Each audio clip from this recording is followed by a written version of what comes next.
हमें लगा यार मिल्क तो is a race no one can win, मतलब still Amul is fighting, Saras is fighting. तो हमें ये समझ में आया कि हमें वैल्यू एडेड प्रोडक्ट के मार्केट में एंटर होना है ना। So I was a 12th failure, मैंने भी 12th फेल हुआ।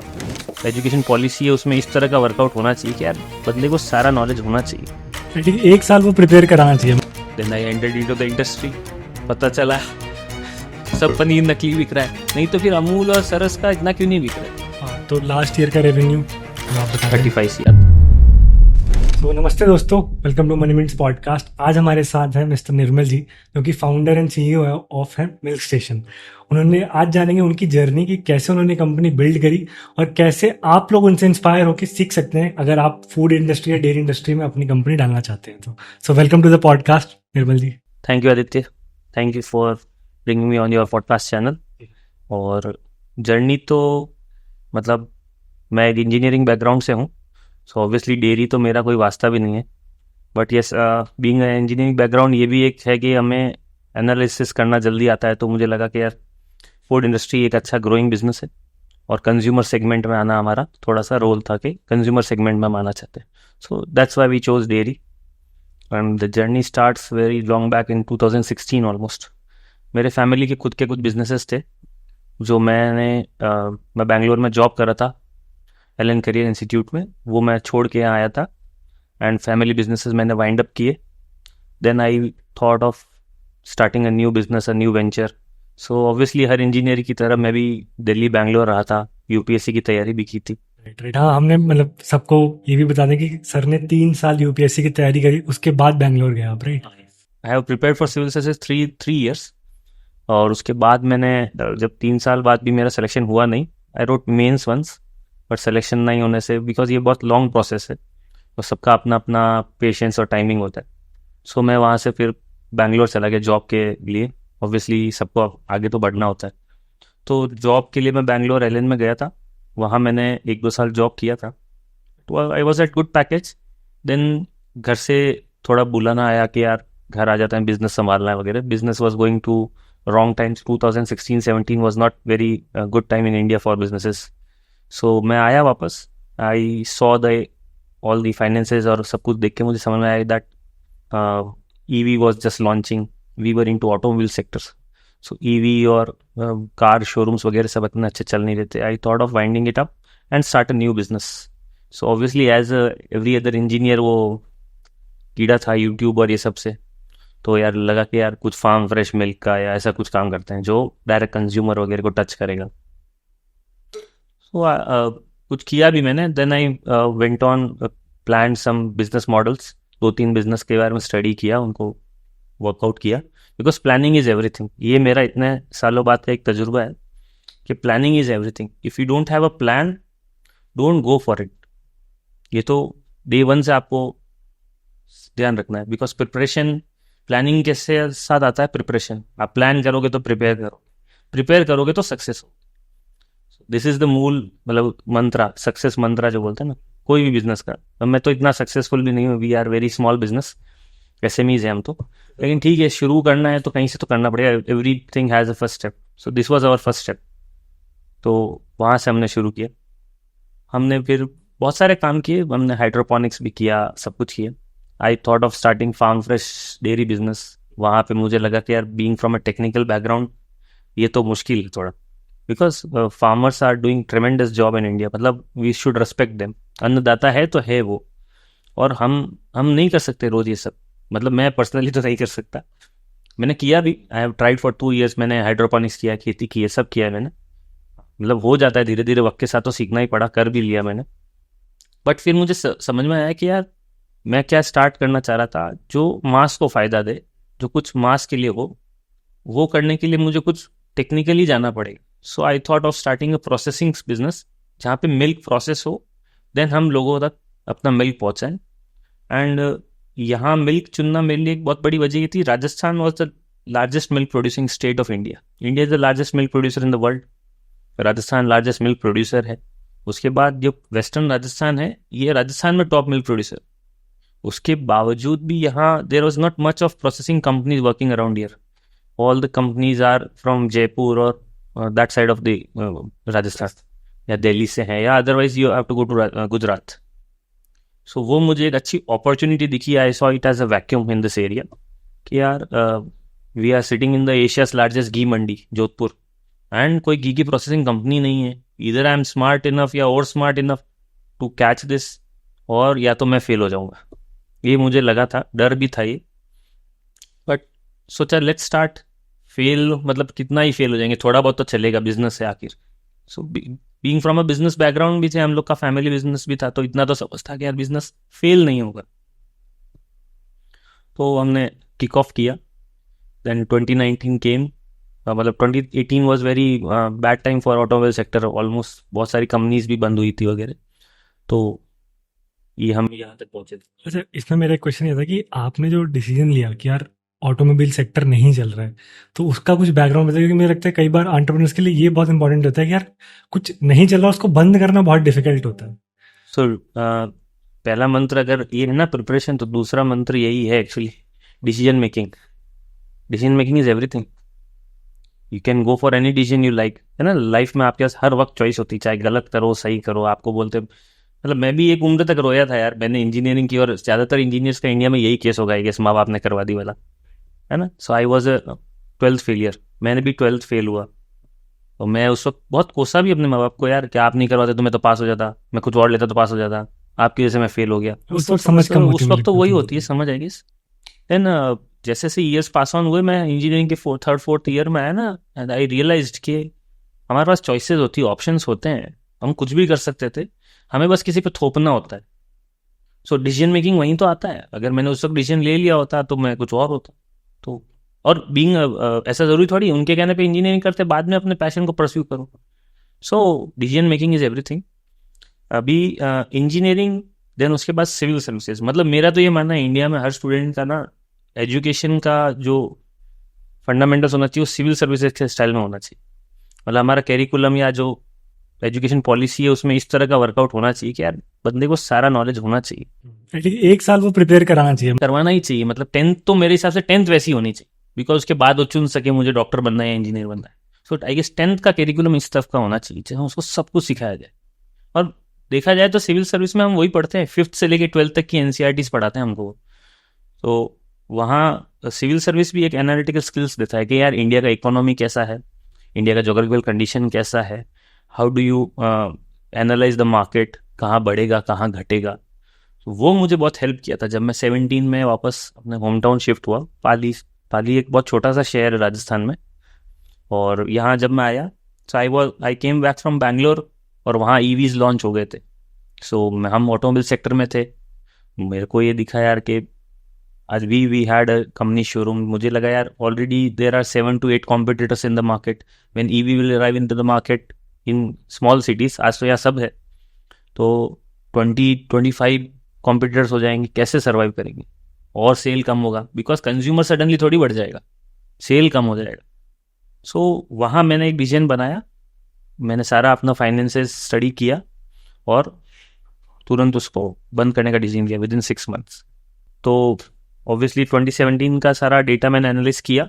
मैंने ये देखा कि यार अभी ऑटोमोबाइल सेक्टर में तो मंदी आएगी. एंड देन 2018 आप देख भी सकते हैं that India faced largest recession in automobile sector. बहुत सारे प्लांट्स भी बंद हुए थे, रॉयल मतलब बड़े से बड़ी कंपनी के हुए थे. वो मुझे लगा कि हाँ, I have good skills in managing people, because मैंने कंपनी में जॉब किया था और वहाँ मैं HR पोस्ट पे था. So 2 things I realise in my self कि I am good in managing people and analysing things. R&D करने में अच्छा हूँ. अपने पावर्स को भी पहचानना जरूरी है. कुछ काम करना है then you must recognise your strength, weaknesses. किसी से नहीं झूठ बोलना है यार, खुद से सच बोलना. सच्चाई ये है ना. मैं सही में पढ़ाई में इतना स्ट्रांग नहीं था बचपन से, बट मेहनती था. मैं जो भी क्लास में अच्छी रैंक्स लाता था ना, मेरी मेहनत से. मेरे को इतना समझ नहीं आता था चीज़ों को, लेकिन हाँ मुझे ये समझ में आया, these are my strengths. I am good at managing people, convincing people, I am good at analysing things. मैं चीज़ों को शॉर्ट आउट कर सकता हूँ, मुझे वो पता था. वहाँ से मुझे ये लगा कि यार अपना काम शुरू करना है, लेकिन more than consumer thing, just not handle retail parlour और just not handle a showroom. So वहाँ से मुझे लगा कि यार फ्यू सेक्टर्स आई रिकॉग्नाइज्ड, उसके ऊपर मैंने काम करना स्टार्ट किया. वहाँ फिर डिसीजन लेना होता है. आपने 5 सेक्टर चुन लिए, अभी किस सेक्टर में चुनना है. मान लो सेक्टर फेल हो गया, so it's your decision, stand for it. जैसे मेरा मेरा पास्ट ही बताता हूँ, मैंने इंजीनियरिंग किया बट मैंने इंजीनियरिंग में जॉब नहीं की, इट वॉज माई डिसीजन। मैं सिविल सर्विसेज में गया, 3 साल बाद छोड़ दी, इट वॉज माई डिसीजन। मैं फिर जॉब में गया, मैंने 2 साल बाद मेरे भाइयों के कहने पे जॉब छोड़ दी, बट वो भाइयों का डिसीजन नहीं था, वो मेरा ही डिसीजन था। You should not regret about it कि यार आज तो मेरा 50-60 लाख का पैकेज होता, मैं कहाँ आ गया। आप तो सब 35 लाख का पैकेज। हाँ, so you should not regret about anything what you had done. जो किया, जहां से छोड़ा, वो आपके पास हर वक्त ऑप्शंस थे, उस डिसीजन के ऊपर स्टैंड रहो, आगे बढ़ो। हाँ, लर्न फ्रॉम योर पास्ट, उसके ऊपर सीखो और उसको इम्प्लीमेंट करो। मैंने यहीं से तो स्टैंड रिकग्नाइज किया ना, मैंने वहाँ जॉब किया तो मुझे पता चला कि I am good at managing people. मैंने यूपीएससी का तैयारी किया तो मुझे ये समझ में आया कि I am good at analysing things. So वो तो फायदा ही हुआ ना, लॉस कहाँ हुआ। अच्छा, तो जब आप वापस आए तो आप बता रहे थे कि आपने कोई 5 इंडस्ट्रीज को फाइनलाइज करा, तो मिल्क ही क्यों चुना? देखो यार, मेरे को इंडस्ट्रियल लाइन में तो जाना था, ये तय था, लेकिन 5 इंडस्ट्रीज चुनी थी मैंने, सब डायरेक्ट कंज्यूमर ही थी, लेकिन मतलब से डायरेक्टली से नाम बताता हूँ, मैंने हॉस्पिटल के ऊपर वर्कआउट किया था, वहीं यंगर ब्रदर से डॉक्टर, तो हॉस्पिटल पे वर्कआउट किया था, स्कूल पे वर्कआउट किया था, देन ब्रूअरी पे वर्कआउट किया था, dairy was one thing, dairy not exactly, food processing was one thing. So हमें ये रियलाइज हुआ कि हमें कंज्यूमर ब्रांड बनना है, ये वापस डिसीजन मेकिंग का पार्ट है, that where you want to go.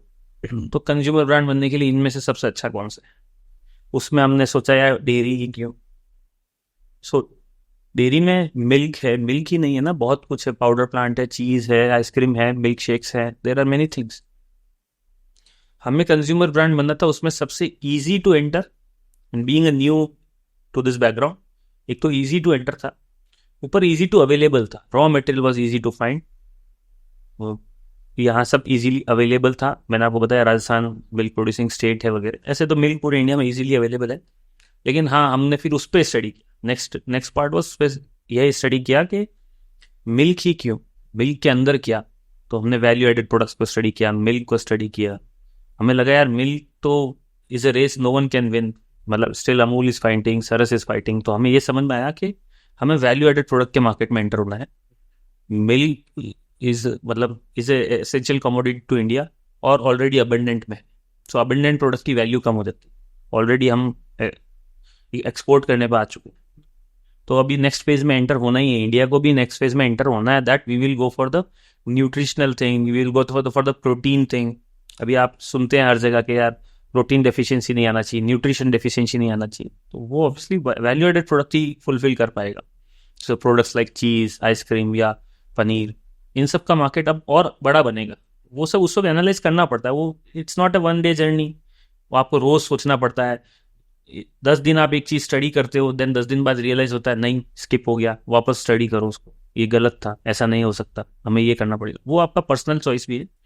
तो मैं पूरा स्टडी करता हूँ, महीने महीने भर बात। कितना टाइम लगा था आपको ये पूरा मतलब यहाँ तक आने में, जब आपने 5 आइडियाज डिसाइड करे फिर उसमें से एक? 2.5 साल लग गए। 2.5 साल लग गया। तो ये इजी नहीं है, बेसिकली हाँ, आपको इजी टाइम नहीं है। देना मैं आई पड़ेगा। Have visited almost 40+ dairies in India, केवी केस घुमा हूँ मैं, बहुत सारे फार्म्स घुमा, बहुत सारे डेयरी फार्म जो मॉडर्न डेयरी फार्म बोलते हैं सब घुमा मैं। भी हर कोई तो आपको एंटरटेन नहीं करता ना, मतलब we welcome everyone to study the plant, to understand the plant. यहाँ आसपास के लोग आते हैं समझने के लिए, बस हिम्मत नहीं करते बोलने की। बट हम जहाँ जाते थे, नॉट एवरीवन एंटरटेन अस, वो डरते हैं कि देख लेगा तो सीख लेगा। तो किसी को कंज्यूमर बोल के एंटर होते हैं, किसी को स्टूडेंट बोल के एंटर होते थे, उस वक्त उम्र ही छोटी थी, तो कुछ तो बोल के सीखना पड़ता है, जाना पड़ता है, देखना पड़ता है। तो आपको अपना स्टडी तो खुद करना पड़े। देखो, business is not hard but not easy. Hard इसलिए क्या, स्टार्ट करना बहुत हार्ड है, बिकॉज देखो ये अपनी कंट्री, बुराई भी बात नहीं है, लेकिन इकोसिस्टम इतना अच्छे से डेवलप नहीं है पूरे। Obviously we are developing economy, तो ठीक है ना, टाइम लगता है, इसलिए सरकार को भी नहीं कोस, ठीक है, हम हमारा बिट करते हैं। तो स्टार्ट करना हार्ड है, but once you understand it, it's very easy. मतलब जब आप 1 साल 2 साल निकाल लेते ना, it's for you, it's every day job. डरना नहीं है, स्टार्ट होते वक्त बहुत अप्स डाउन आते हैं, हमने भी स्टार्ट किया, बहुत अप डाउन थे। मतलब you have visited our plant, आपने देखा होगा, छोटे से शुरू किया, then now machines are very big. अभी तो वो छोटी है, मतलब और अब हमें लगता है वो तो और छोटी है, हमें और एक्सपैंड करना है ना। सो फ्लाई अबव, आपको पता चलेगा आप नीचे उड़ रहे हो और ऊपर उड़ना है, वो तो हमेशा चलते रहेगा। मतलब आप स्टार्ट करने से मत डरिए, then go with the flow, आपको मार्केट खुद ले जाएगा, फिर आपको डरने की जरूरत नहीं। हाँ, but stand by your decisions in terms that आपको अच्छा काम करना है, अडल्ट्रेशन वगैरह नहीं करना है। ज़्यादातर लोग देखा है हमने इस इंडस्ट्री में, हम भी एंटर होते थे तो ज़्यादातर कंपनीज जो होती है, जो मशीन्स सप्लाई करती है, वो सब यही कहती है कि सर हर कोई बोलता है लेकिन सब अडल्ट्रेशन करते ही, ऐसा होता ही है फिक्स। हमको 3 साल हो गए स्टार्ट किए हुए, we have not spend more than 35 lakhs in our marketing, यानी only 10 lakhs per year almost. It's not very big for a turnover of 35 crore। Only word of mouth has make us reach here, only word of mouth, publicity, सिर्फ लोगों का प्यार है, सिर्फ हमारे quality है, products के अंदर क्वालिटी है, लोग अपने आप आगे आपको ले जाएंगे। हाँ, मार्केटिंग इज वेरी नेसेसरी, लेकिन this was very initial for us to spend much. हमें लगा कि यार अभी इतना ज़रूरत नहीं है, तो ये सब ज़रूरी है बिजनेस स्टार्ट करने के लिए। एक तो डरो मत, understand your business first, learn it, learn that much के सामने वाले को आपसे ज़्यादा ना पता हो, क्योंकि आप उन्हें कन्विंस कर पाओ। आपको आपके कंज्यूमर को आपसे ज़्यादा ना पता हो एटलीस्ट, है ना। नहीं तो फिर आप वो बिजनेस कर ही नहीं पाओगे। मतलब आप दूध की इंडस्ट्री में आ रहे हो और बेसिक फैट एसिड पता करके आप एंटर हो गए। I know more than fat acid, I know everything about milk, but milk is a very vast industry, you have to learn every day, we are still learning. हो सकता है 30 साल बाद भी लर्न नहीं करते थे, कुछ नया डेवलपमेंट हो जाए। Development every day there is a development, नई मशीन्स रोज आ जाती है, नया दूध रोज, नया अडल्ट्रेशन रोज आ जाता है। कैसे समझोगे आप? You don't have all kind of machines and equipments to study. आपका अडल्ट्रेशन नए तरह का आ गया मार्केट में, आपके लैब पकड़ ही नहीं पा रहा है, then you have to face the market issues. होता है, हमारे साथ भी हुआ, वो आप लर्न करते हो। अच्छा, मुझे किसी ने बोला था कि अगर आपके सर पे छत है और आपको खाना मिल रहा है तो स्ट्रगल नहीं है, अगर वो नहीं है तो बिजनेस तो दूर की बात है, तब आप खाने के लिए स्ट्रगल कर रहे हो, वो स्ट्रगल है। राइट, है ना। मतलब इंडिया इंडिया बेसिकली बहुत, मतलब हम बहुत डेवलपिंग इकोनॉमी है यार, स्ट्रगल बहुत लोग रोज करते हैं, अपन तो बहुत प्रिविलेज्ड है, मैं और आप तो बहुत प्रिविलेज्ड है that we are sitting in AC room and having a podcast here, we are privileged enough to have this thing ना। तो मेरे को ये लगता है स्ट्रगल जैसी कोई चीज़ नहीं थी ये सब, मतलब ऑन कैमरा ही है, लेकिन मैं कहने में हिचकिचाऊंगा नहीं कि मेरे भी कोई पोस्ट आर्टिकल आते हैं उसमें लिखा होता है 3 time यूपीएससी फेल्ड, स्ट्रगलिंग, या वो सब, या business fail. This is not struggle. I had a background which can cope it up, which can fulfil it for me and many entrepreneurs. India के बहुत सारे एंटरप्रेन्योर्स जो बोलते हैं 45 बार बिजनेस फेल किया, इतने लाख का नौकरी छोड़ा, now she is a cosmetic industry tycoon, फला फला। नहीं नहीं नहीं, they have not struggle, no one has struggle, not even me, है ना। We all were fortunate enough to have a good family background which have held us, which have backed us up, है ना। उन्होंने हमें backup किया है कि यार हम फेल भी हो तो हमें वापस उठने के लिए। जैसे अब ये बताओ, 4 साल आपने यूपीएससी की तैयारी की, कोई नॉर्मल फैमिली थोड़ी कर सकती, क्योंकि सर्वाइवल के लिए भी तो पैसे घर से ही आते हैं। Not wear it as a trophy यार, मतलब ये तो कोई ताज का वो हुआ ही नहीं ना। मतलब मैं तो उल्टा शुक्रगुजार मनाना चाहिए कि यार ऐसे माँ बाप हैं जिन्होंने 3-3 साल 4-4 साल मेरा पूरा खर्चा बेयर किया, उसके बाद मैं ये स्टार्ट कर रहा हूँ, वो भी इतनी रिस्क पे। पता चला पूरा फैमिली का बिजनेस ही खत्म हो गया, मतलब वो रोड भाग गए इतना बड़ा रिस्क लिया, और रिस्क मैं ले रहा हूँ, रिस्क मैं थोड़ी ले रहा हूँ, रिस्क तो वो ले रहे हैं। कुछ हुआ तो उनके बारे में हो जाएंगे सारे अच्छा, आपके जो प्रोडक्ट है वो अभी आपने बताया कि प्रिजर्वेटिव फ्री और केमिकल फ्री है, राइट? तो इसके पीछे की इंस्पिरेशन कौन है कि? हाँ, मेरी grandmother, for my whole family I guess she is an inspiration. ये लैंड भी उन्हीं का है जिसपे हम बैठे, तो वो हमेशा मतलब हमारे घर में भी कैटल्स थे, मतलब गाय भैंस थी, जब तक वो थी तब तक थी। तो वो हमेशा बोलती थी देखिए दूध के बिजनेस में, मतलब उनको हमेशा पहले लगता था कि मैं गाय भैंसे लाऊंगा, मतलब मैं लाने भी वाला था एक्चुअल में, मैंने बताया भी फार्म फ्रेश था। तो वो बहुत डर गई थी, मतलब बिकॉज देखो क्या होता है कि फार्मर फैमिलीज का एक इशू होता है, उनको जब अपने बच्चे को पढ़ा देते हैं ना, तो उनको लगता है कि यार ये बड़ा आदमी बनेगा, या कुछ ही बड़ा बिजनेस करेगा, या कुछ बड़ी जॉब करेगा। अब ये इन सब से बाहर है, यहाँ के पड़पंच जो बोलते हैं ना, यहाँ के पड़पंचों से बाहर है।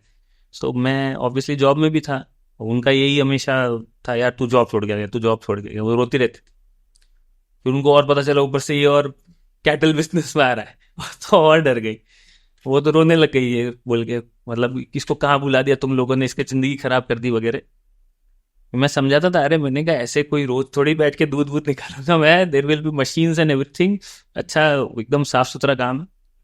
सो पर वो बोलते थे कि देखो दूध का धंधा है, मतलब एट द एंड तो बिजनेस ही है ना। सो दूध का धंधा है, कभी भी दूध में चोरी नहीं करनी खाने का, मतलब जिस दिन तू अपने घर में नहीं खाए ना, सोच लेना उस दिन बेचना भी नहीं। एंड ऐसा टाइम आया, एक दो दिन आया हमारे दूध खराब हो गया था, हमने उस दिन सप्लाई नहीं दी, होता है ऐसा, एक दिन ऐसा आया था हमने सप्लाई नहीं दी थी, तो क्योंकि दूध खराब हो गया था, सो डिस्कार्ड होता है वो। अ, लेकिन ये सबसे बड़ी सीख थी कि जिस दिन आप अपने घर में उसको यूज ना कर सको ना, उस दिन उसको मार्केट में भी मत भेज देना। वो उनका इंस्पिरेशन था, बिकॉज वो खुद कैटल लवर थी, वो उनके पास हमेशा से गाय भैंसे रही है।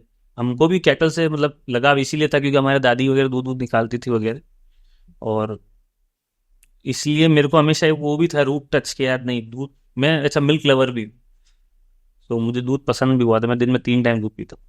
सो कहीं ना कहीं ये भी एक वो टच रहता है कि इसलिए मैं मिल्क इंडस्ट्री में आ गया, मैंने कुछ और नहीं चुना।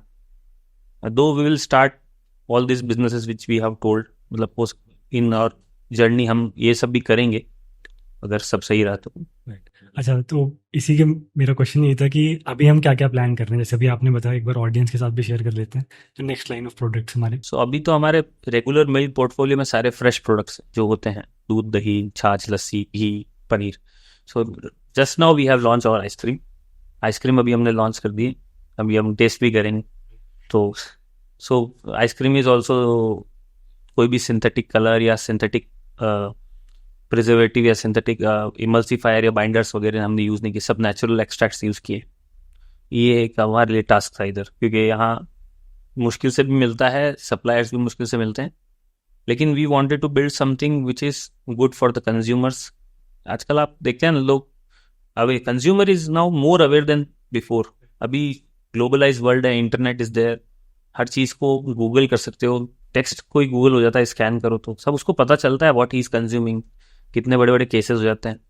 पहले लोग लेबल नहीं पढ़ते थे, अब लोग लेबल भी पढ़ते हैं। सो अच्छा वो चीज़ तो हमारे दूध से भी थी, हमको ये कि यार नहीं यार कुछ भी सिंथेटिक नहीं करता है, कुछ भी प्रिजर्वेटिव अंदर ऐसा नहीं होना चाहिए जो केमिकल।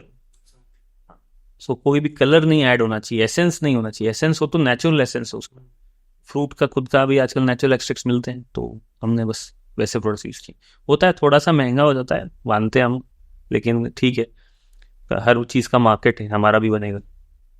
अच्छा, तो अब रेवेन्यू की बात कर लेते हैं। जब आपने स्टार्ट किया 2022 में, आपने शुरू कर दिया किस में 21 में, हाँ, तो 21 में क्या रेवेन्यू था, फिर 22 में, और बहुत कम था 21 में तो रेवेन्यू एक्चुअली, लेकिन ठीक है, जब हमने शुरू किया ना तो पहले दिन तो मैं और मेरा भाई था साथ में, हम दोनों ने मिलकर शुरू किया सब। पहले दिन तो खुद ही बैठे यार, डिस्पैच विस्पैच कार में डिलीवरी की दुकान पे जाके, ठीक है, वो करना पड़ता है डे वन तो सब कुछ। ये भी काफी इंपॉर्टेंट पॉइंट है। लोगों को लगता है कि एंटरप्रेन्योरशिप किए तो बस अब सॉर्टेड है, बट उन्हें नहीं होता कि डे 1 पे क्या, डे 30 या डे 100 पे भी आपको ही करना पड़ेगा। Right. The basic struggle of the business is every day, मतलब वो आज भी कभी भी कुछ भी हो जाता है यार, there is no certainty in this world of anyone, अपनी नहीं है ना, रातों रात बिजनेसेस बंद हो जाते हैं। वो तो है, जब शुरू किया था तो डे वन तो यार हमें लगा यार 500 लीटर बिक जाए सब सही हो जाएगा, प्लांट तो बड़ा लगा लिया था लेकिन कहीं से तो शुरू होता है, हमें लगा यार 500 लीटर का भी ऑर्डर आ जाएगा, घूमते हैं मार्केटिंग करते हैं ये सब फर्स्ट करते हैं। फर्स्ट Day डे one, हमने day one। प्रोड्यूस करा था, ठीक है। मतलब मैं आपको उस दिन की बात बता रहा हूँ जिस दिन हमने दूध पहले दिन प्रोसेस किया, पैक किया और मार्केट से ऑर्डर्स लेके आए, दुकानदारों से ऑर्डर्स लिए कि यार हमारा दूध लेके देखो एक बार।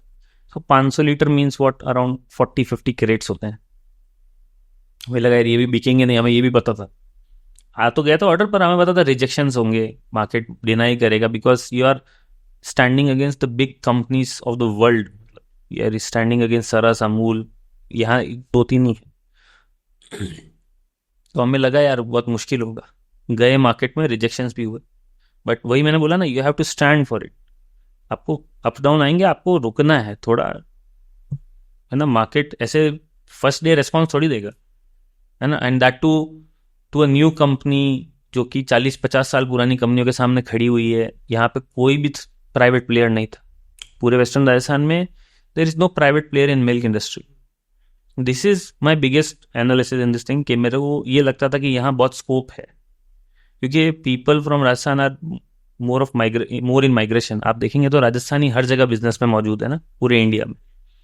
But now is the time, जो आने वाला वक्त होगा, राजस्थान के लोग वापस मूव बैक करेंगे, बिकॉज यहाँ पे अब अच्छा स्कोप आ गया। देखो आप, नेचुरल रिसोर्सेज अच्छे मिलने लग गए हैं, गोल्ड माइंस मिल गई, लिथियम माइंस मिल गई, मतलब लैंड है बहुत लैंड सारा। भी बहुत हो गया, एंड वाटर इश्यूज भी अब इतने नहीं है, बिकॉज अब ट्रांसपोर्टेशन एंड जो रेन रिवर्स का जो टाइप्स हो रहा है, चैनल्स बन रहे हैं, वो सब के लिए यहाँ पे भी सब अवेलेबल होगा। तो टाइम के साथ सब होगा, तो मुझे लगा कि ये अच्छा स्कोप होगा। तो डे वन तो बहुत मुश्किल था, बहुत मुश्किल था, आई गेस बहुत लंबी रात थी वो। कितना मतलब हमने उस दिन सेल कर दिया था? 30-35 कैरेट चले गए थे, उसमें भी रिटर्न आए होंगे, मुझे याद नहीं है। घी भी ऐसा ही था हमारा। घी भी हमने छोटा सा प्लांट लगाया था कि मतलब महीने में 2-3 टन बिक जाए तो काम चल जाए अपना, तो भगवान की दया से दाल रोटी मिल जाए। Now we are making almost around 30-35 tons of ghee per month. But क्या है, जोधपुर बहुत बड़ा मार्केट है, इंडिया इज मतलब बहुत बड़ा मार्केट है घी का, और वैल्यू एडेड प्रोडक्ट तो फ्यूचर है। मतलब देखो, मिल्क मिल्क का कंजम्पशन तो कम ही होगा। मिल्क के जैसे if you are lactose tolerant also, intolerant also, तो भी आप मिल्क के बाई प्रोडक्ट यूज कर सकते हो, है ना। If you are lactose intolerant तो डॉक्टर बोलेगा पनीर खा लो, है ना, बाई प्रोडक्ट यूज करो, दही खा सकते हैं, लेकिन दूध नहीं पी पा रहे हो। तो वैल्यू एडेड प्रोडक्ट का तो मार्केट है। और जो मैंने बताया, जो नेक्स्ट फेज में इंडिया एंटर हो रहा है, फूड प्रोसेसिंग, बार बार बोलते हैं न्यूट्रिशनल वैल्यूज के ऊपर वर्क करेंगे, प्रोटीन प्रोडक्ट्स के ऊपर वर्क करेंगे। सो वो सब मिल्क, मतलब यू कैन नॉट डिनाई कि नहीं यार, अभी मिल्क का इतना बड़ा फ्यूचर नहीं है। जब हम वर्ल्ड के लार्जेस्ट प्रोड्यूसर हैं, तो हमें तो इस पे ध्यान देना ही पड़ेगा, नहीं तो नालियों में तो ही बहेगा। तो ऑब्वियसली हम नेक्स्ट फेज में एंटर होंगे, वैल्यू एडेड प्रोडक्ट्स आएंगे मार्केट में, ज़्यादा से ज़्यादा कंपनी आएगी, और कंपनी आएगी। अभी तो बहुत जगह है, मतलब स्टिल वेस्टर्न राजस्थान तो पूरा खाली पड़ा है। आई वेलकम, मतलब लोग तो आओ खोलो प्लांट, हमारे यहाँ तो लोग नॉलेज लेना आते हैं। Many many new entrepreneurs come कि हमें भी शुरू करना है। So we give them all the knowledge they want. हम उनको पूरा बताते हैं, प्लांट बताते हैं, हम उनको रुकने को भी बोलते हैं। बहुत लोग आए भी हैं, शुरू भी किया उन्होंने, किए भी हैं, 1-2 सक्सेस भी हैं, तो वो रुकते हैं यहाँ 2-3 दिन तक।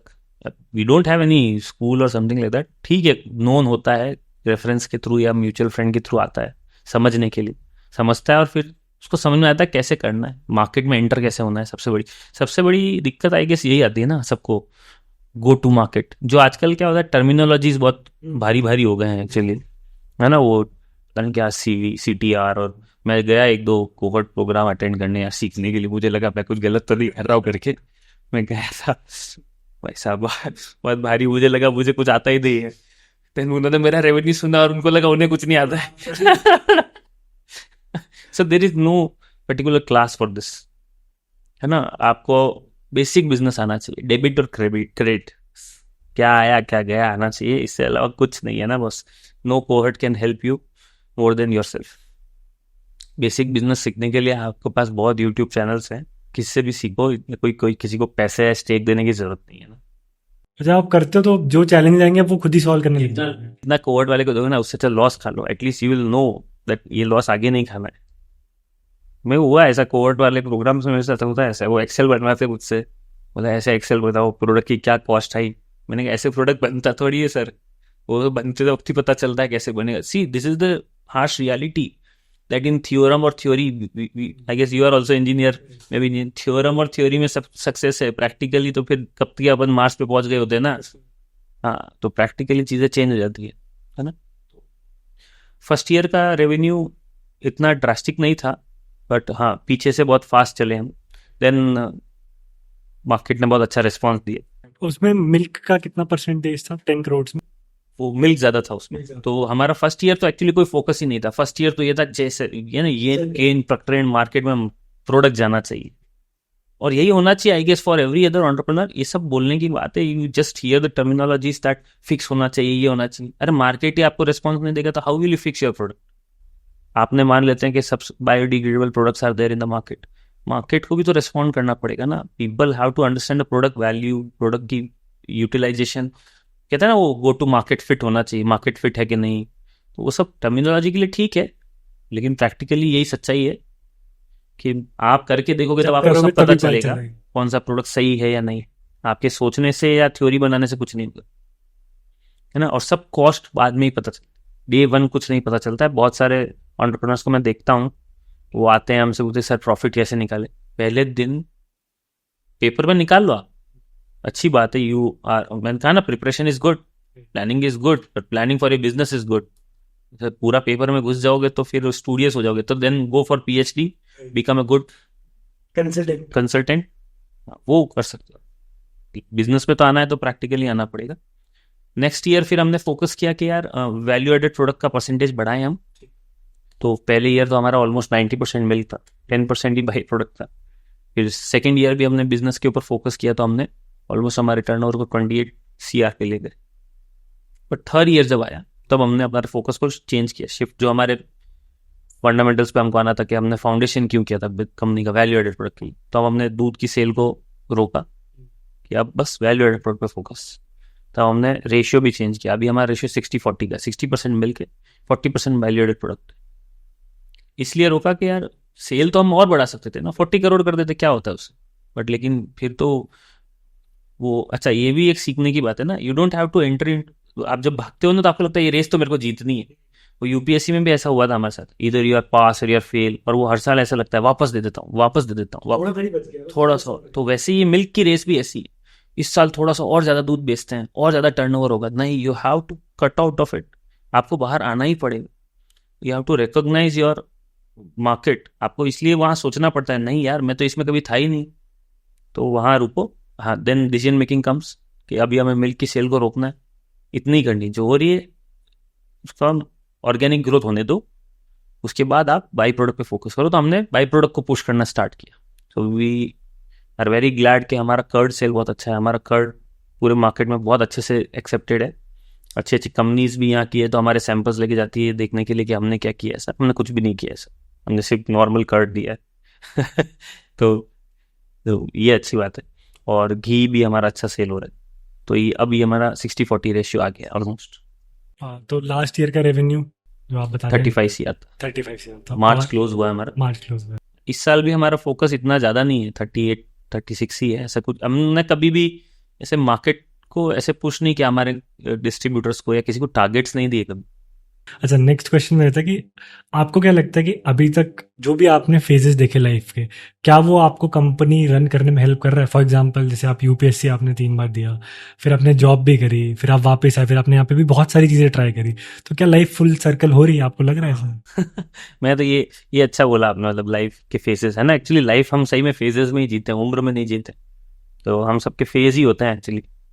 मेरे भी फेजेस थे, मतलब 12th तक का एक फेज था, मैं 12th फेल हो गया तो फेज चेंज हो गया। Then college was a phase जहाँ आप एंजॉय ही करते हो मोस्ट, मतलब इंजीनियर तो खासकर एंजॉय करने ही आता है। तो then UPSC was a phase जहाँ मैं डिसिप्लिन सीखा, जहाँ मैंने शायद रिस्पॉन्सिबिलिटी सीखी। Then job was a phase जहाँ मैंने स्किल्स सीखे, है ना। ये सब फेज इस तरह से बांटता हूँ मैं, और सबका फेज होता है, चाहे आपके घर में किसी का ट्रेजेडी हो जाए या आपके घर में अच्छा भी हो जाए, तो वहां से अगर कुछ बदल रहा है, जैसे कि मेरी एक बेटी भी है, तो मेरी बेटी हुई तो उसके बाद मेरा फेस चेंज हो गया, है ना। ये सब फेज ही होते हैं, तो ये उस फेज के बाद आप बदल जाते हैं, तो ये होता है, चेंज आता है ना। तो ये फेजेस हेल्प करते हैं, श्योरली हेल्प करते हैं। मतलब यार मैं मेरी बेटी को जिस दिन दूध नहीं पिलाऊंगा ना, उस दिन मैं दूध बेचूंगा भी, क्लियर है। ऐसा नहीं कि मैं तो ब्रूअरी में भी दारू पिलाऊंगा उसको, नॉट दैट। मतलब जो प्रोडक्ट मैं कंज्यूम नहीं कर सकता, brewery is not about the alcohol thing, वो तो बेसिकली कंजम्पशन मॉडल के हिसाब से। लेकिन मैं एक एग्जांपल दे रहा हूँ कि यार जो प्रोडक्ट आपको लगता है कि आप अडल्ट्रेशन की बात कर रहा हूँ, केमिकल्स की बात कर रहा हूँ मैं, यार जब आप खुद नहीं कंज्यूम कर सकते, आप नकली पनीर बना रहे हो, so market is full of adulterated paneer, है ना। राइट। अभी जैसे आपने बताया कि अगर आप होटल में जा रहे हो, तो अगर आप पनीर खा रहे हो तो क्या फिक्स है अडल्ट्रेटेड, एडल्ट्रेटेड? सोचो ही मत। मैं तो आपको, मैं मिल्क इंडस्ट्री से हूँ, मैं नहीं सोचता था। मैं जब मिल्क इंडस्ट्री में एंटर हो रहा था ना, तो कहता है थ्योरी और प्रैक्टिकल में अंतर ही होता है। मैं गया फसाई की वेबसाइट पे, मैंने स्टडी किया सब, मैं सोचता था लोग बेवकूफ़ हैं, अडल्ट्रेशन तो है ही नहीं। फसाई तो बोलता है 95% मिल्क सही है पीने के लिए। Then I entered into the industry, पता चला सब पनीर नकली बिक रहा है। नहीं तो फिर अमूल और सरस का इतना क्यों नहीं बिक रहा है? बिकॉज कॉस्ट ही नहीं है जितने में लोगों को खरीदना है। अभी लोगों को 250 रुपये में पनीर चाहिए, कॉस्ट ही 280 है बड़ी बड़ी कंपनी की, कैसे बेचोगे आप? अच्छा, फसाई ने कुछ कोड ऑफ कंडक्ट्स दिए, कुछ कंपेडियम्स दिए कि इतने ही फैट का बेचना है, इतना ये करना है। असली पनीर में तो कुछ है ही नहीं ना, कैसे भी बेचो आप। धड़ल्ले से बिक रहा है, हर होटल में खुला पनीर आता है। कौन सी होटल आपको लगता है कि पैक पनीर यूज करते हैं मोस्टली। आप, मैं तो अब होटल का नाम भी नहीं ले रहे, तो बड़े से बड़े होटल इंडिया के, ये कह देता हूँ मैं आपको, इंडिया के बड़े से बड़े होटल, क्योंकि हमने जोधपुर में सबको ट्राई किया। अच्छा, कोई तरीका है कि एडल्ट्रेटेड दूध को पकड़ने का, कोई घर पे अपने करना चाहिए पनीर को? हाँ, देर आर स्ट्रिक्ट टेस्ट होते हैं, एनडीडीबी और सब देते हैं। वो आप सक्सेसफुल है? सक्सेसफुल, और इतने महंगे नहीं आते, बहुत सस्ते आते हैं। आप, है ना, बहुत कंपनीज ने मार्केटिंग स्ट्रेटेजी के रूप में भी उसको अपनाया है, ऐसी बात नहीं। सो बहुत इजी है ये तो, आप खुद भी परचेस कर सकते हैं। मतलब एट दी एंड क्या होगा, कंज्यूमर को अवेयर होना पड़ेगा। जितना कंज्यूमर अवेयर होगा, जैसे दही को अडल्ट्रेट नहीं किया जा सकता, क्योंकि मिल्क से दही बनाना है तो आपको प्योर मिल्क ही चाहिए, तो बहुत कम चांस है कि दही अडल्ट्रेटेड होगा। बट पनीर, मावा, ये तो फिक्स एडल्ट्रेटेड ही होगा, अंटिल अनलेस आपने खुद ने बाई नहीं किया हो कोई पैक कंपनी का। बिकॉज पैक कंपनीज पे क्या है, देखो, कहीं ना कहीं भी बैक डिसऑर्गेनाइज कंपनीज, हम बहुत लोग को बोलते हैं यार मेरा ना मिले तो अमूल का खा लेना। क्यों? कि यार एटलीस्ट सरकार की कंट्रोल है उनके। आज मेरा प्रोडक्ट अगर गलत निकला तो आप मेरे पैक लेके फसाई के ऑफिस या एफएओ के ऑफिस जा सकते हो, मेरे पास एक्शन होगा। अगर हमारा प्रोडक्ट कभी गलत निकला, सब स्टैंडर्ड भी निकला, तो भी एक्शन होगा। सब स्टैंडर्ड में भी, नकली तो छोड़ो, सब स्टैंडर्ड से लोग, अखबार में आता है ना, सब स्टैंडर्ड से लोग समझते हैं नकली। नकली नहीं, सब स्टैंडर्ड मतलब हो सकता है इसमें पनीर जितना प्रोटीन जितना लिखा है उतना नहीं है, 35 लिखा है 30 है, तो सब स्टैंडर्ड इज नॉट अडल्ट्रेटेड। कभी अखबार में आता भी है कि सब standard, that does not mean कि उसमें कुछ मिक्सिंग है, तो उतने उसके उस क्वालिटी स्टैंडर्ड्स पे नहीं। सो इंडिया में मोस्टली मिल्क सोसाइटी के हिसाब से सब स्टैंडर्ड है, अडल्ट नहीं, लेकिन ऐसा है नहीं। अडल्ट्रेट बहुत बड़ा है, अडल्ट्रेशन बहुत ज़्यादा है, बड़ी बड़ी कंपनीज भी प्रिजर्वेटिव्स यूज कर ले रही हैं आजकल। तो pack paneer is good at least, पर खुला तो, and I am not promoting process food sector, ऐसा नहीं।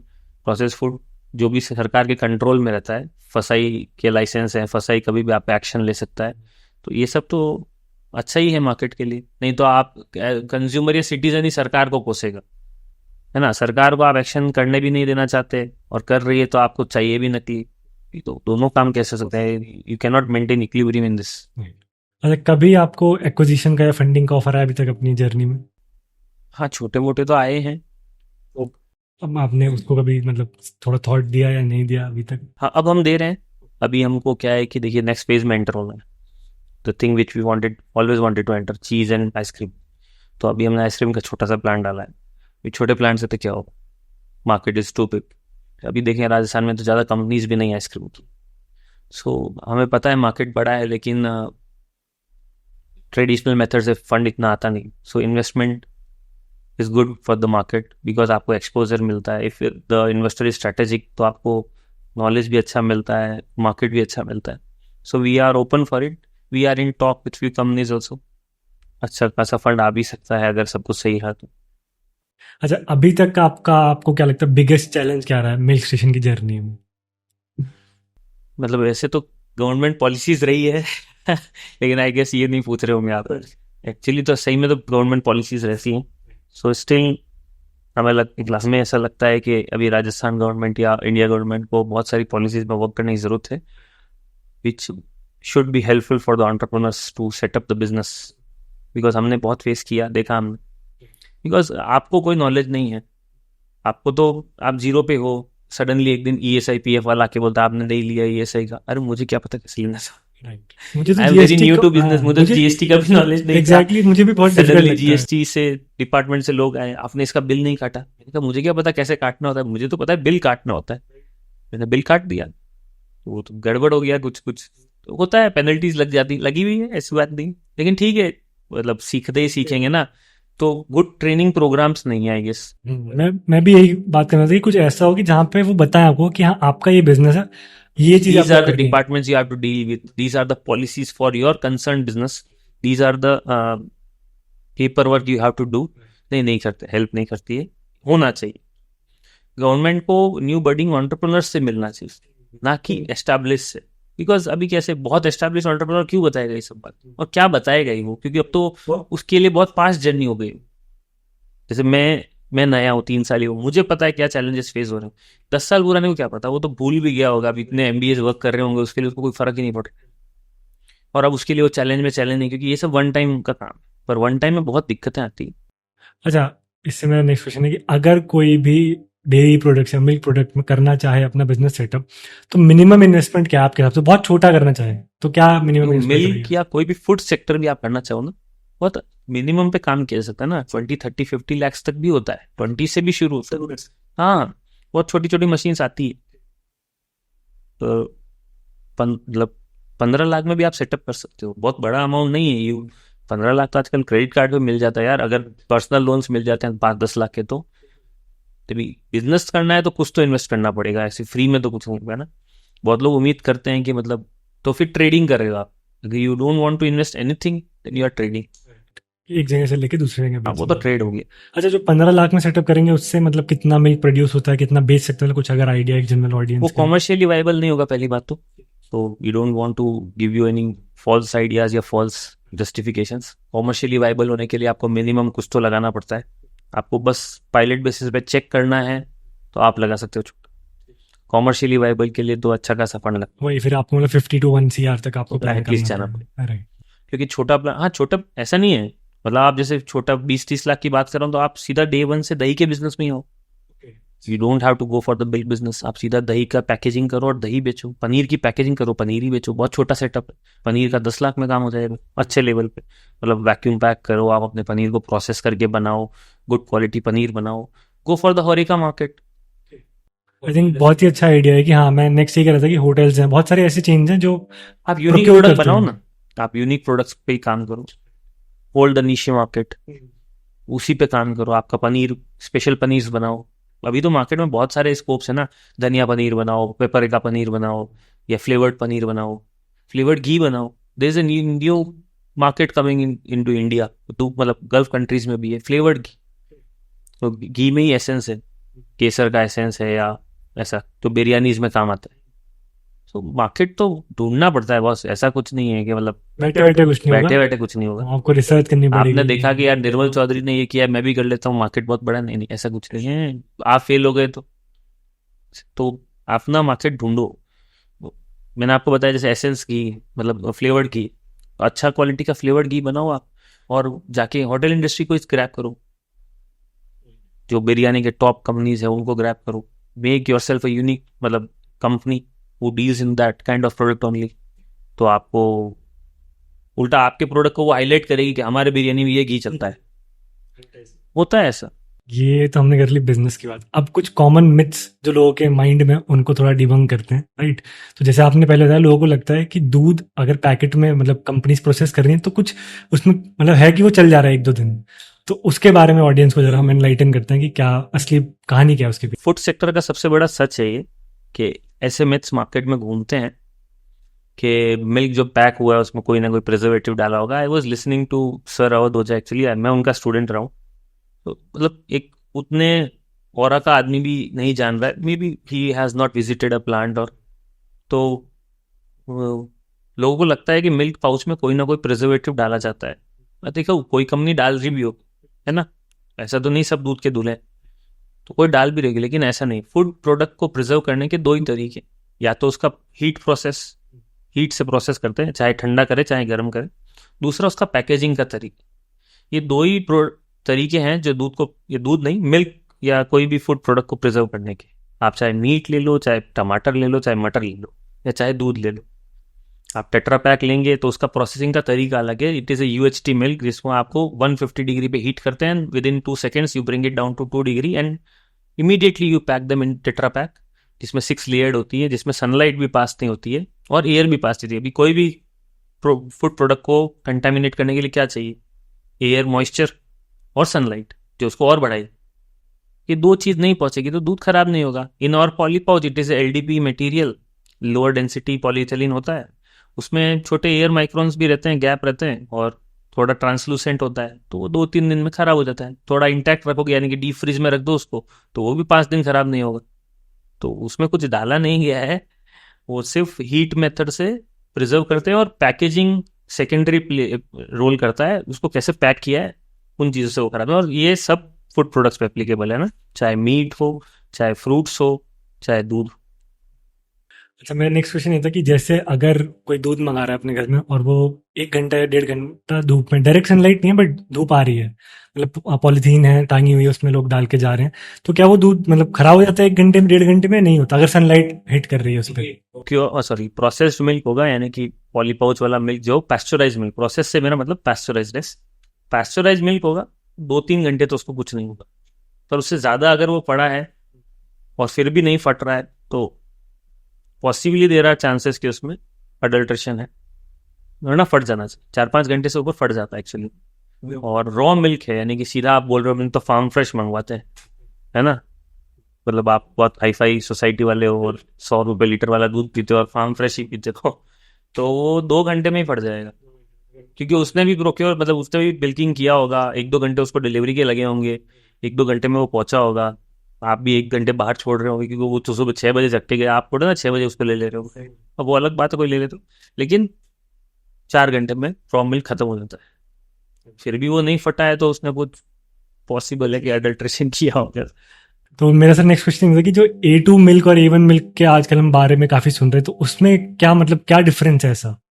सो इंडिया में ना, इंडिया मोस्टली काउज और बफेलो का ही मार्केट है मिल्क के लिए। सो A2 मिल्क का भी बहुत बड़ा मिथ चल रहा है actually. It's a trending business, actually मैं इसको ये कहूंगा, it's a trending business, not a sustainable business, because ये मार्केटिंग गिमिक है पूरा। मार्केटिंग गिमिक से मेरा मतलब होता है कि आपने एक आउट ऑफ द ब्लू एक प्रोडक्ट लाए, उसको एक नाम दे दिया और उसको ये बता के बेच रहे हो that it is superior than other. अभी जैसे राजस्थान की बात करूं, so here Rajasthan is a buffalo state, buffalo milk का स्टेट है। यहाँ बफेलो ज्यादा है दूसरे स्टेट से, जैसे गुजरात, राजस्थान, हरियाणा वगैरह बफेलो स्टेट्स हैं। सो आपको पता है A2 मिल्क बफेलो भी देती है, कैमल भी देता है, गोट भी देती है और काऊ भी देती है। मोस्ट काउज A2 ही देती है। सिर्फ HF जो हॉलिस्टीन फिशर होती है, जिसको हम यहाँ पे अमेरिकन काऊ कहते हैं, वो A1 देती है। इवन जर्सी काऊ भी A2 देती है। बट एकदम सडनली एक मिथ आया जिसमें गिर काउस को यूज कर रहे हैं, है ना, ऐसे। तो राजस्थान में 95% ऑफ मिल्क A2 है। ये डेटाज है, स्टैट्स हैं NDDB के। फिर आप A2 A1 को क्यों डिफरेंशिएट करो? इंडिया में most of the milk A2 ही है। अब घी में भी आ गया है A2 काऊ मिल्क हाँ, घी। वो भी एक मतलब अलग ही सीन चल रहा है। देखिए, पहले तो दूध में इतना कुछ हेडेक होता नहीं है ना A2 A1 का। अच्छा, बहुत कम मात्रा में प्रोटीन है, दिस इज A2 A1 एक तरह का प्रोटीन है जो इंडियन काउ ब्रीड में मिलता है और वो बहुत कम मात्रा में होता है ना। सो आप कितना कंज्यूम कर लोगे यार? मतलब मैं जब छोटा था तो डिस्कवरी चैनल पे ये देखा था मैंने, that if you eat carrot for 100 years तब आपकी आंख का नंबर 1 से बढ़ता है। तो can you eat carrot for 100 years for every day? मतलब हर दिन आप कैरेट खाओगे ना 100 साल तक, तब आपकी आंख का नंबर सही होगा। तब मैंने गाजर खाना छोड़ा, बचपन में चश्मा लगा हुआ था मेरे। सो वो ऐसे मिथ्स होते हैं जो काम के नहीं है बस, लेकिन उसको सुपीरियर क्वालिटी बताया गया है। Same goes for ghee. Ghee is 100% fat, good fat. घी आप रोज का 1 स्पून कंज्यूम करो सुबह उठते ही, you will see in yoga also, Ayurveda also, सब में बोलेंगे आप घी कंज्यूम करो, इट्स गुड फॉर हेल्थ। अच्छा, इंडिया में तो घी ज्यादा कंज्यूम होता भी था, सब्जियों में भी। ये तो ठीक है, पता नहीं ऑयल इंडस्ट्री एकदम से पनप गई एंड देन ऑयल सस्ता था तो ऑयल का मार्केट बढ़ गया। बाकी मोस्ट ऑफ द घरों में तो घी में घी ही होता सब्जियां था बनती थी। राइट पहले। पहले घी इतना महंगा नहीं था, अब हमें लगता है कि पहले हर घर में घी बनता था, गाय भैंसे सब घरों में थी, तो महंगा कैसे लगेगा? तो ये एकदम से चेंज हो गया सारा। घी 100% फैट है, सब कुछ जला दिया आप, तो उसमें A2 A1 बचा कहाँ, ये बताइए। मैं ये बोलता हूँ आपको बस शुद्ध घी खाना चाहिए, 100% शुद्ध घी। A2 A1 तो घी में होता ही नहीं है।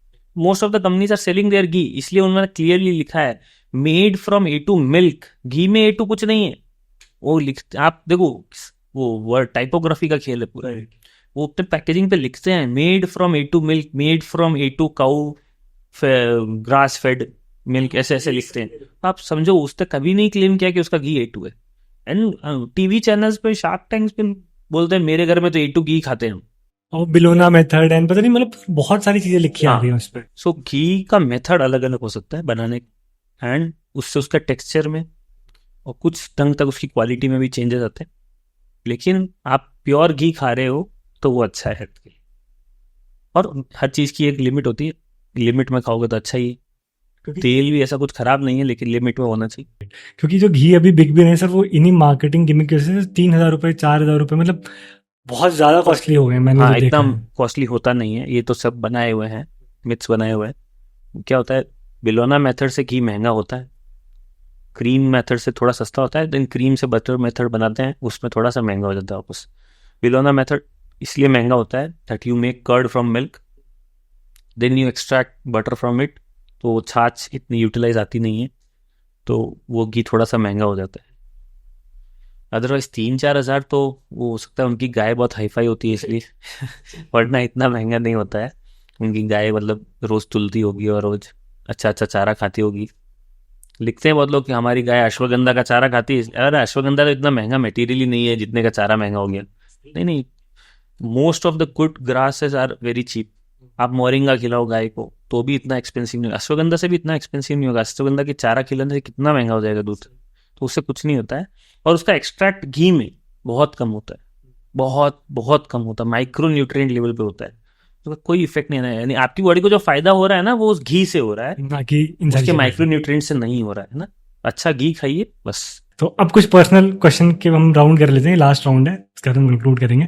तो वर्क लाइफ बैलेंस कैसे मेंटेन करते हैं आप, और क्या वर्क लाइफ बैलेंस है आप आपकी लाइफ में? शुरू में नहीं था, देखिए मैंने शुरू का 1 साल तो बहुत 2 साल तो बहुत खराब थे। खराब तो नहीं कहूँगा यार, आप खुद के लिए कुछ बिल्ड कर रहे हो and you are building it for your family also.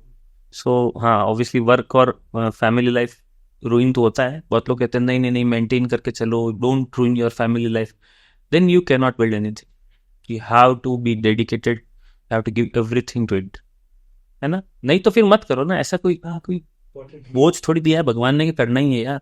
मतलब मैं नॉर्मल लाइफ भी जी सकता हूँ, मैं फिर भी बोलता हूँ ऑप्शंस आपके पास ही, चॉइसेस आपकी। मेरे को करना था इसलिए मैंने किया। तो my brothers are there helping me out in this business, है ना। So we are few cousins, मतलब उनकी टीम है, मेरी कोर टीम जो है हम भाइयों की है।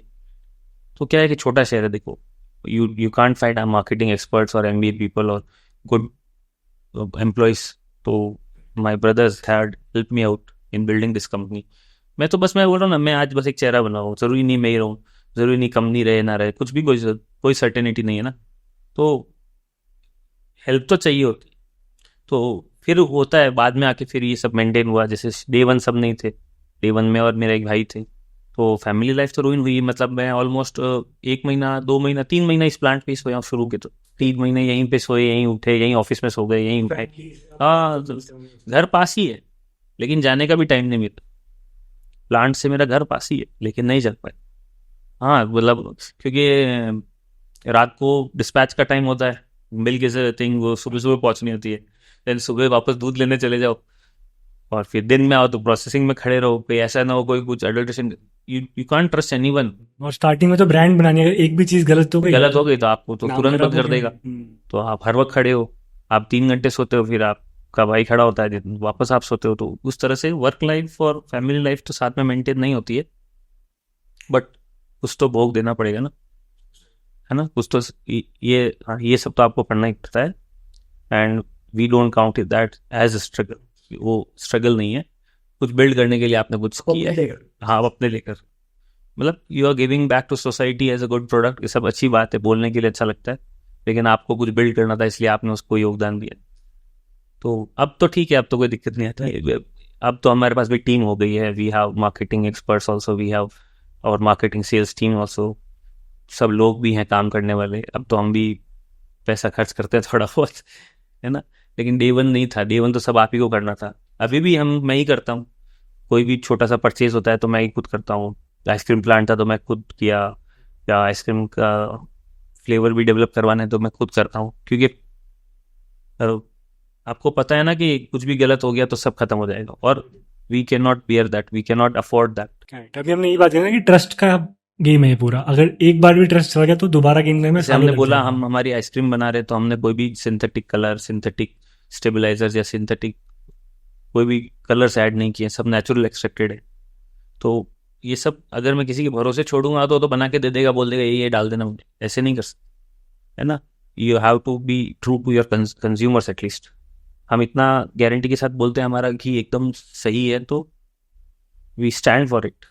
मैं आज इस कैमरा पे बोल रहा हूँ और कल को मेरे घी में अडल्ट्रेशन आया तो नाम खराब होता है।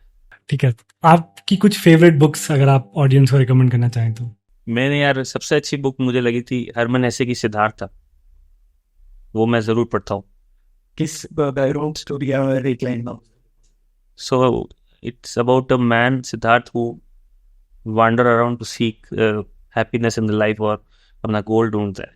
So नेम से ऐसा लगता है गौतम बुद्ध की स्टोरी, लेकिन ऐसा है नहीं वो। So हाँ, it resembles to it, लेकिन बहुत अच्छी बुक है।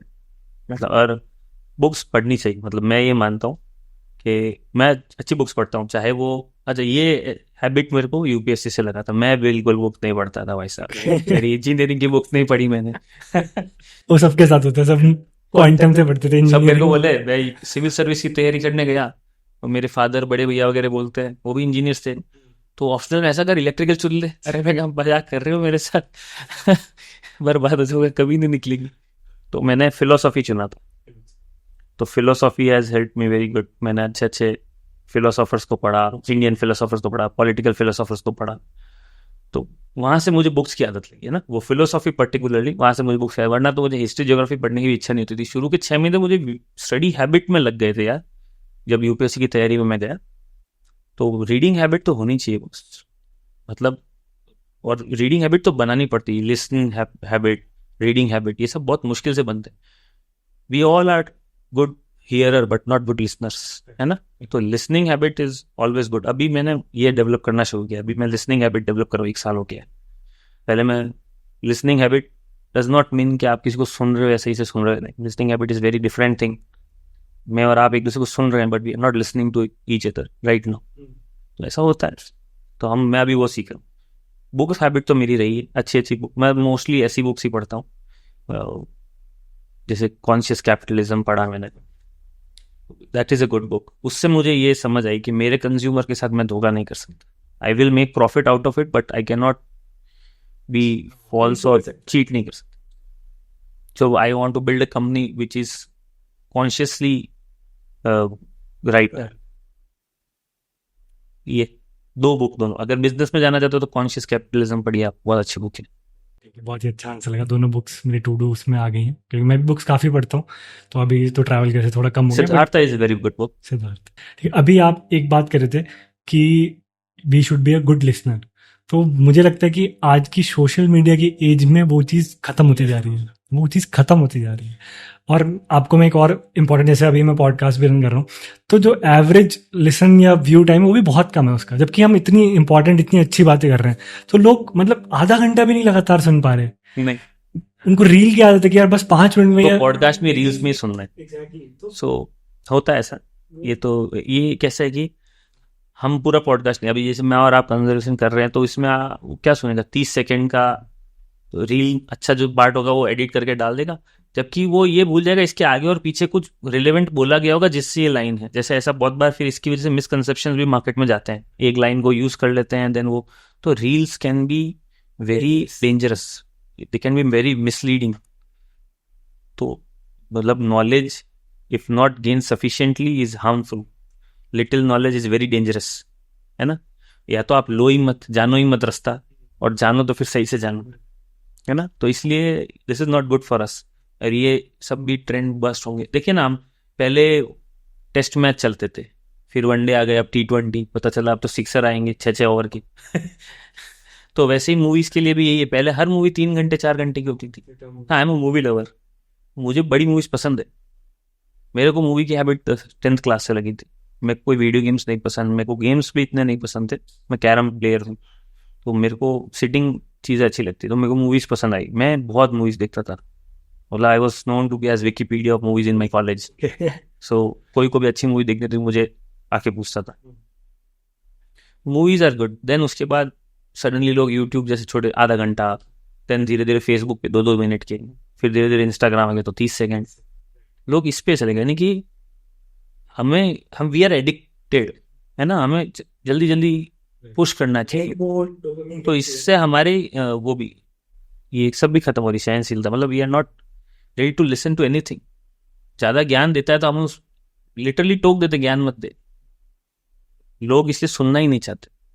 और सुनने का मतलब ये नहीं होता है कि आपने जस्ट कानों से सुना और, है ना, मतलब लिसनिंग पे तो पूरा आर्टिकल लिख सकता हूँ मैं यार, मतलब एंड मतलब ये है, दिक्कत है लोगों की।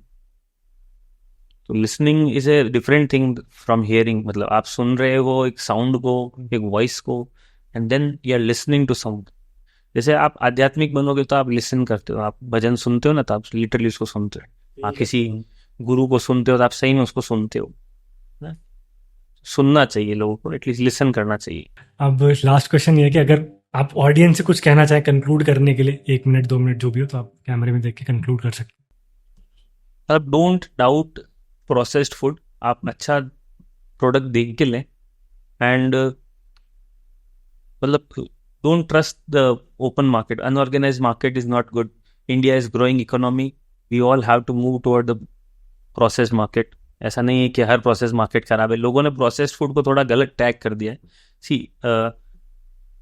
Ultra processed food is not, but not processed food is wrong. मतलब आपने ज़्यादा ही फिल्टर कर रहे हो या ज़्यादा ही प्रोसेस्ड फूड खा रहे हो, वो गलत है। But pasteurised milk is different thing. अगर मीट कोई आप प्रोसेस करके, यानी ये स्टोर करके आपको सर्व कर रहे हैं, उसको गंदगी साफ करके आप तक दे रहे हैं, वो भी प्रोसेस्ड ही कहला रहा है।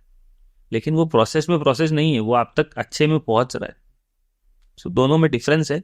At least use your mind, understand it, then label it wrong और राइट। सबसे बड़ी दिक्कत लोगों के साथ होती है, we label everything very fast in this social media time age. We label everything very fast. And second, education is must thing. मतलब मैं अभी भी मानता हूँ कि we are not very educated people. हमने सबने डिग्रियाँ तो सबने कर लिया है ना, लेकिन we are not very much educated. हमें सही में, हमें सबको, अपनी नेक्स्ट जनरेशन को भी और हमें खुद भी अभी भी एजुकेटेड होने की ज़रूरत है। एजुकेशन इन एवरी सेंस, है ना। We don't have a little knowledge that how our milk is getting processed, and that milk we are getting in our home every day. आप सोचे ना, ये कितने, आपने एक गिमिक बस्ट किया है एक दूध को लेके, हमें पता ही नहीं हमारे घर में दूध कैसा आ रहा है। ये एक एजुकेशन का पार्ट है ना, कि we don't know how our milk which is coming to our home every day, we don't know how it get processed. आज भी जहाँ इंडिया वर्ल्ड का सबसे बड़ा milk producer country, we are exporting our milk from import. कभी 1970s में import करते थे दूध, SMP पाउडर वगैरह, और नाउ वी आर एक्सपोर्टिंग। यानी कि हमारे, अच्छा, वर्ल्ड एवरेज से ज़्यादा मिल्क कंज्यूम करता है ये कंट्री, कैपिटल कंजम्पशन भी ज़्यादा है। फिर भी हमें एक लिटिल नॉलेज नहीं है कि दूध प्रोसेस कैसे हो रहा है, how we are getting our milk. हम बस कुछ मिथ्स पे भरोसा कर लेते हैं। We don't try to educate our next generation. हम खुद एजुकेट नहीं होना चाहते, है ना। We just believe in everything और एनीथिंग समवन सेज। अभी जैसे वो एग्जाम्पल दिया था मैंने सर का, तो सर ने बोला ये है, वैसा है, दूध के अंदर ये मिक्स करते हैं, कभी नहीं पीना चाहिए। अरे उनके बोलने से क्या होता है यार, मैं भी उनसे पढ़ा हूँ, लेकिन उनके बोलने के बाद एटलीस्ट मैं जाके पता कर सकता हूँ, वेरीफाई कर सकता हूँ। You can visit your nearest cooperative plant. आप कोई भी नियरेस्ट छोटा मोटा प्लांट विजिट करो। हम स्कूल विजिट्स करवाते हैं इसीलिए। So from 6th class to 12th class के बच्चों को विजिट कराते हैं टू एजुकेट देम।